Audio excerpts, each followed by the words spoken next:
La stratégie nationale pour l'autisme au sein des troubles du neurodéveloppement, c'est un titre un petit peu long, c'est le machin qui a succédé aux 3 plans autisme précédents.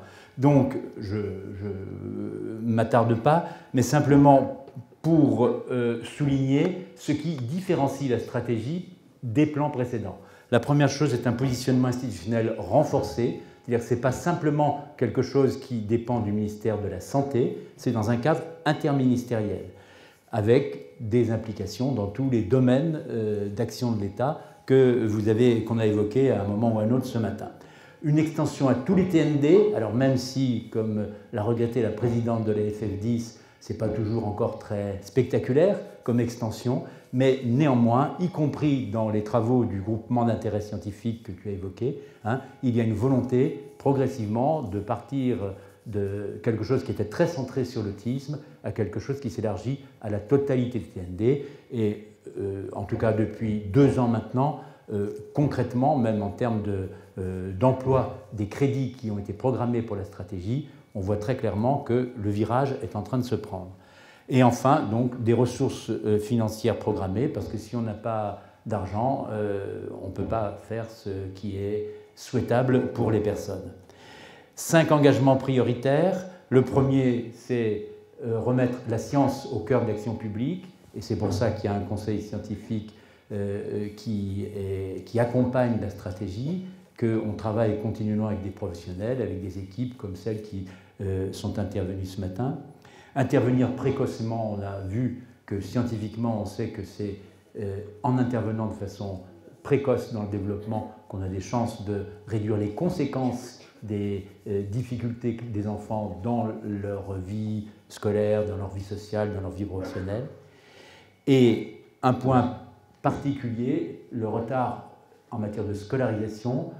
L'école française n'est pas forcément la pire du monde, mais c'est certainement une des plus exigeantes par rapport à certains aspects, en termes par exemple de motricité. C'est une école où on demande aux enfants de rester immobiles, très clairement, plus que dans d'autres pays. Il y a un certain nombre de normes spécialement françaises qui font que l'école est un peu rigide et a du mal à s'adapter aux besoins et aux difficultés des enfants qui ont les troubles qu'on a décrits ce matin.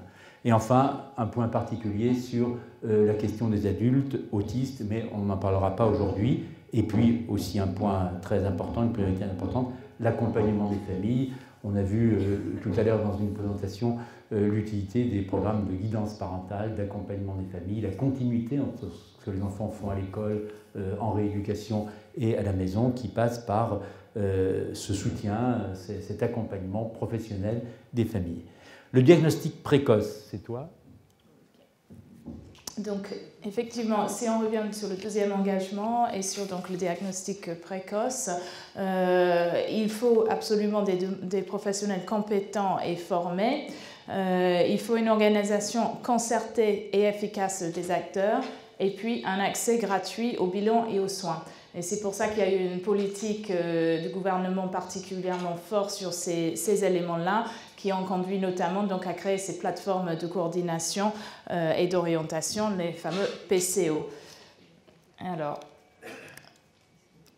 il y a une attention particulière dans la stratégie sur la diffusion des recommandations de bonnes pratiques. Le chantier qualité est quelque chose qu'on suit de manière tout à fait permanente. Il y a des groupes de travail en ce moment sur la question pour vérifier que la qualité est bien au rendez-vous. Et puis, effectivement, on a parlé plusieurs fois de la formation à tous les niveaux, c'est extrêmement important. Donc, création de ces plateformes. Et le forfait dont on a parlé, qui effectivement, je confirme, devrait du coup engendrer 0 reste à charge pour les familles. Donc effectivement, s'il y a des différences sur le territoire par rapport à cela, il faudrait nous faire remonter ça parce que ce n'est pas normal. Et donc ça, c'est ce qui a été créé d'abord pour les 0-6 ans. Et ensuite, comme vous avez déjà entendu, effectivement, le président de la République a annoncé en février 2020 l'extension du forfait à l'âge de 7-12 ans. Alors, on pensait que c'était peut-être bien de vous parler d'abord du 0-6 ans. Je pense qu'il y a plusieurs d'entre vous qui connaissaient ça par cœur, mais voilà, peut-être pour ceux qui ne connaissent pas dans les détails, je vais essayer d'être bref quand même. Juste pour vous faire un petit schéma du parcours de l'enfant. D'abord, dans la première ligne, c'est bien un médecin qui va remplir un guide de repérage. Il va cocher un certain nombre d'items d'écart au développement. Ça peut être un médecin généraliste, un pédiatre, quelqu'un de la PMI, un médecin scolaire, voilà, tout médecin de la première ligne qui va donc orienter vers cette plateforme de coordination et d'orientation qui est grosso modo départementale. Après, l'enfant, donc, il va avoir son parcours coordonné par la PCO en matière de bilan et d'intervention précoce. Alors, soit il va aller dans une structure de ligne 2, soit uniquement auprès des professionnels libéraux, soit un parcours mixte entre les deux pour réaliser ces bilans et ces interventions. La PCO va avoir une attention particulière à l'accompagnement des familles, notamment sur les démarches MDPH si ça devenait nécessaire, et sur la scolarité. Plus tard dans le parcours, à 6 mois, il y a une synthèse, enfin il y a plusieurs moments, il y a enfin une synthèse des bilans en réunion de coordination pluridisciplinaire, où là l'idée c'est de poser le diagnostic et ensuite donc une orientation, soit il n'a plus besoin d'un parcours, soit il sera orienté vers une structure de deuxième ligne, un centre d'experts, voilà. Donc ça c'est le parcours qui dure 1 an renouvelable, 1 an si besoin.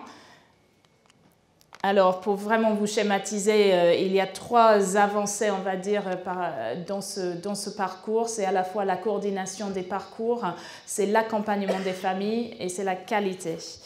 Et donc, si je reviens sur une autre chose, c'est peut-être aussi quelque chose de notable, c'est vraiment ce parcours transversal où il y a beaucoup plus d'implication des libéraux parce que justement, il y a le forfait et donc on peut rémunérer les ergothérapeutes, les psychomotriciens et les psychologues avec ce forfait, donc 0 reste à charge pour les familles et donc voilà, tout le monde est vraiment acteur à égalité dans ce parcours-là, d'où la nécessité effectivement d'une coordination pluridisciplinaire à un moment donné du parcours parce qu'il y a plusieurs acteurs qui vont intervenir.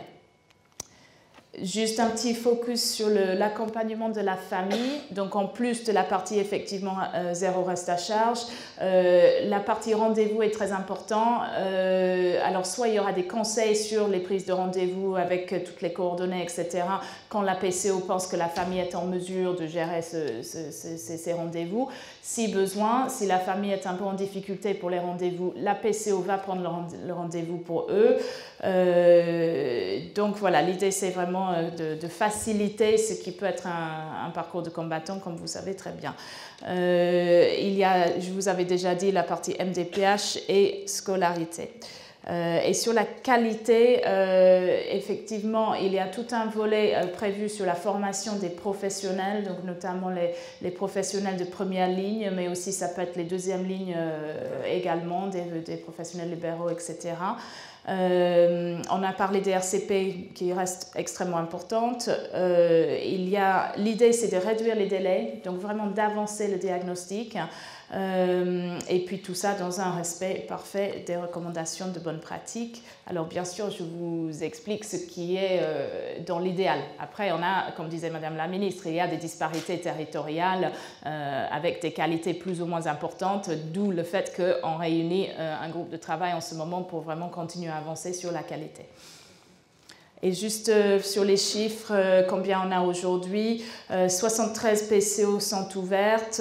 Alors un peu plus si vous comptez ceux qui n'ont pas d'enfants mais qui sont juridiquement ouvertes et donc vont ouvrir aux enfants très rapidement. Et vous voyez là sur le schéma que nous sommes dans une montée en progression assez intéressante parce qu'on a plus 4000 enfants grosso modo tous les 3 mois. Donc on est sur une montée.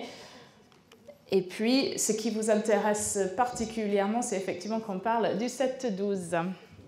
Alors, ce que Lorna a présenté concernant l'architecture des plateformes pour les 0-6 ans va se retrouver dans les dispositifs pour les enfants plus âgés, mais naturellement avec un certain nombre de différences. L'école va être très présente en première ligne dans ce parcours. Pourquoi? On l'a dit tout à l'heure, hein, parce qu'il y a des troubles qui existent déjà chez le jeune enfant, mais qui vont s'exprimer lorsque l'enfant va être exposé à des situations d'apprentissage scolaire qui vont produire cet effet handicapant des troubles qui jusque-là étaient passés plus ou moins inaperçus, ou que l'enfant avait réussi à lui-même compenser, dissimuler, pour être bien accepté à l'école, etc.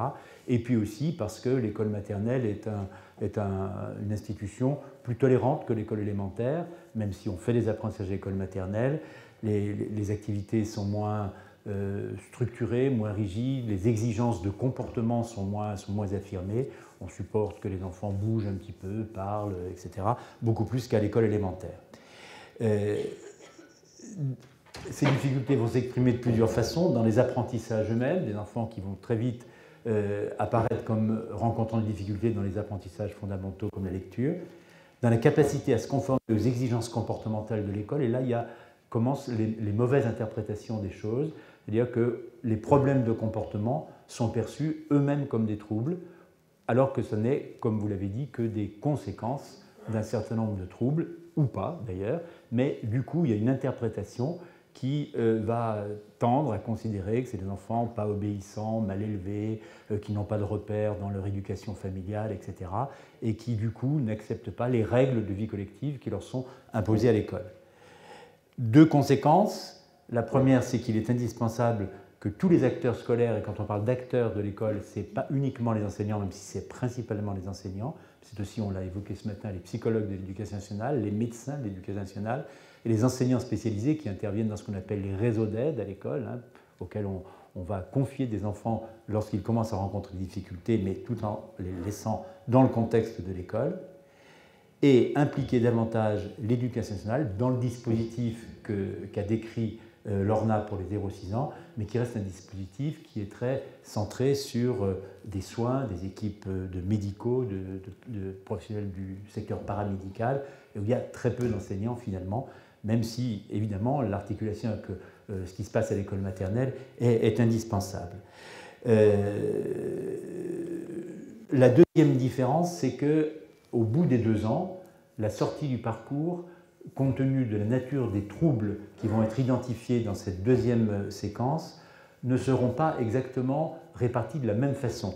On va avoir moins fréquemment des enfants dont on va, à ce moment-là, parce qu'on les aura déjà repérés auparavant, considérer qu'ils sont en situation de handicap et qu'à ce titre, ils peuvent aller vers la MDPH pour avoir de la compensation, une orientation vers un service médico-social, l'attribution d'aide humaine, d'aide pédagogique, etc.